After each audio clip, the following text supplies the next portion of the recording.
দেখুন, প্রত্যেকটা মানুষ বেরিয়ে আসছেন, শুধু আমরা মানুষের কাছে হয়তো পৌঁছাতে আমরাই হয়তো বিলম্ব করে ফেলছি। অবিলম্বে খুবই তাড়াতাড়ি আমরা চাই এই রেল লাইনের কাজ, সংস্কারের কাজ শুরু হোক। গেরুয়া শিবিরের মহিলা প্রার্থীদের মধ্যে অন্যতম আলোচিত মুখ রেখা পাত্র ও রূপা গঙ্গোপাধ্যায়। রেল আর রিয়েল লাইফের দুই তারকার ওপরই অগাধ ভরসা গেরুয়া শিবিরের। জয়ের ব্যাপারে দুজনের মধ্যে আত্মবিশ্বাসের ছাপ স্পষ্ট। কাউন্টডাউন শুরু হয়ে গেছে।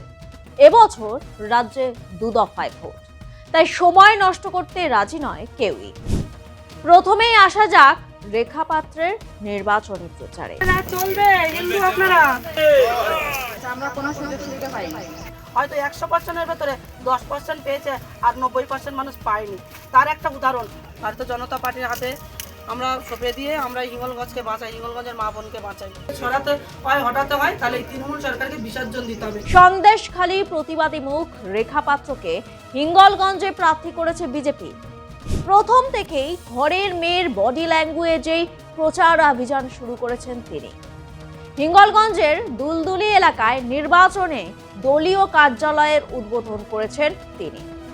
দুলদুলি এলাকায় বাড়ি বাড়ি গিয়ে সমস্যার কথা শোনার মাধ্যমে দলীয় প্রচার সারেন রেখা।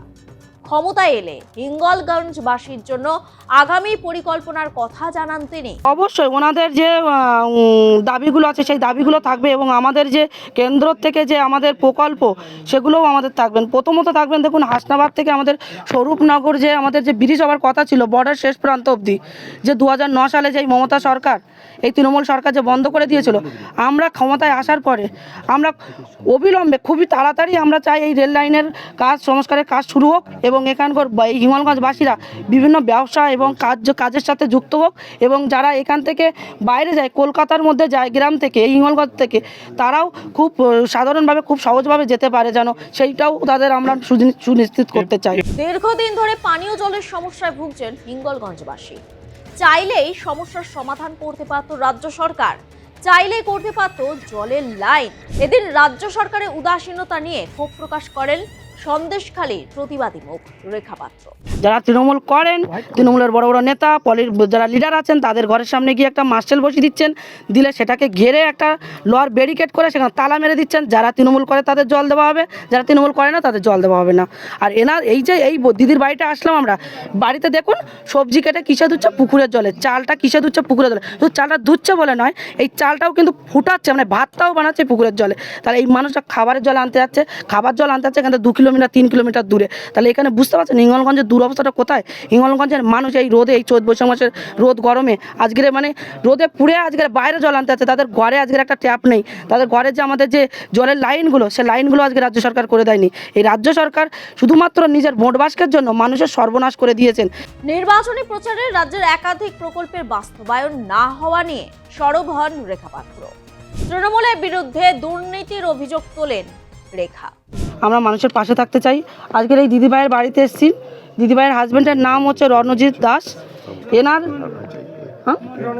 রণজিৎ মণ্ডল, এবং এনার যে পরিবারের যে বিয়ে পাশের একটা ছেলে, সে আজকের পরিযায়ী শ্রমিক, তামিলনাড়ু, ব্যাঙ্গালোর, চেন্নাইতে আজকের কাজ করে এই ঘরটা বেঁধেছেন।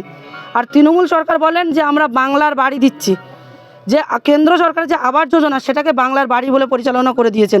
এখানে দেখুন একটা আবাস যোজনার একটা শৌচালয় নেই, একটা কেন্দ্র সরকার একটা শৌচালয় নেই। দেখুন পেপারের এখানে একটা শৌচালয় করা আছে, তারা নিজেদের মানে সম্মানের জন্য একটা পরিষেবা একটা নিজেরা তৈরি করে নিয়েছেন।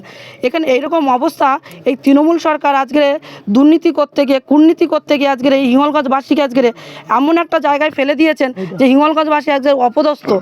যারা এই অপদস্থ, এই বিপদের ভিতর থেকে উঠতে চান, আমরা চাই যে এই ভারতীয় জনতা পার্টিকে, আমরা হিঙ্গলগঞ্জ বিধানসভাটাকে আমরা জিতিয়ে আমরা জয়যুক্ত করে ওনার হাতে তুলে দিয়ে এই মানুষের অনটন অভাব আমরা দূর করতে চাই। এবার আসা যাক আরেক বিজেপি প্রার্থীর কথায়।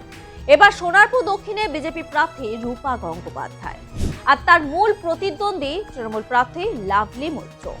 অর্থাৎ এবার সোনারপুর দক্ষিণের লড়াই তারকা ভার্সেস তারকার। বর্তমানে রান্না করা, দাড়ি কাটা থেকে শুরু করে নানা ধরনের ধর্মীয় প্রচারের সাক্ষী হয়েছে রাজ্যবাসী। তবে এবার সোনারপুর দক্ষিণ দেখলো দুই তারকার ঠান্ডা বাগযুদ্ধ। এই বাগযুদ্ধের সূত্রপাত রূপা গঙ্গোপাধ্যায়ের বক্তব্য থেকে। শুনে নিন ঠিক কি বলেছেন তিনি। তুমি কি জানো বলেন, আমি একটাই পোস্ট, বাকি সব ল্যাম্প পোস্ট।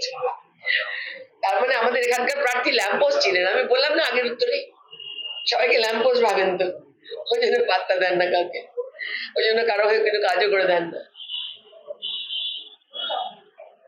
আমার মনে হয় কালীঘাটে একটু টাকা কম গেছে বোধহয় এখান থেকে, মানে যতটা প্রত্যাশিত ছিল ততটা বোধহয় যায়নি। ওনার বাংলার পক্ষে সৌরভকে বলে বোমবার। হ্যাঁ, ওনার লোকেরা তো বোম টোম বাদে আবার ওর সঙ্গে লড়াই করে।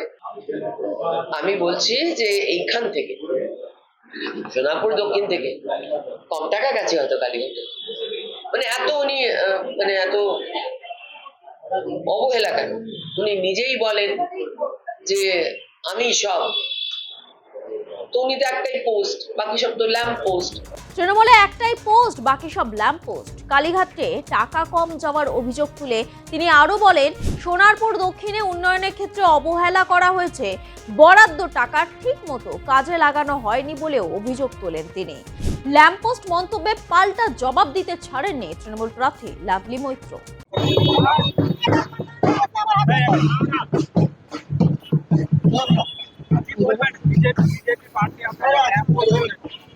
আমি এসব নিয়ে কিছু বলতে চাই না। আমি এখন ভালো মন নিয়ে প্রচারে বেরোচ্ছি, মানুষের আশীর্বাদ নিতে যাচ্ছি। উনি যা বলছেন সেটা ওনার কালচার, উনি যে দলের প্রার্থী হয়েছে সেই দলের কালচার। আমরা কখনোই একজন মহিলা বা একজন মানুষের ব্যক্তি আক্রমণে বিশ্বাস করি না। সেটা বিজেপি করে, ভারতীয় জনতা পার্টি করে। যারা ব্যক্তি আক্রমণ করে, মহিলাদের অসম্মান করে, অপমান করে, মহিলাদেরকে টার্গেট করে করে অপমানজনক কথা বলা হয়, সেটা বিজেপির কালচার। কিন্তু আমাদের কালচার এটা নয়। তাই জন্যই উনি হয়তো বলেছেন। ওনাকে আমার শ্রদ্ধা, প্রণাম এবং আগামী দিনের জন্য শুভেচ্ছা থাকবে। বাকি কথা 4 তারিখের পরে হবে। নির্বাচনী পারফরমেন্সে সাধারণের বিশ্বাস অর্জনে কোন প্রার্থী সফল, তার জন্য অপেক্ষা করতে হবে 4 মে পর্যন্ত। আপাতত ভোট ময়দানে জোর কদমে চলছে প্রচার ব্যাটিং। আমরা আমাদের 24 নম্বর ওয়ার্ডের পক্ষ থেকে বিপুল ভোটে জয়যুক্ত করতে পারি।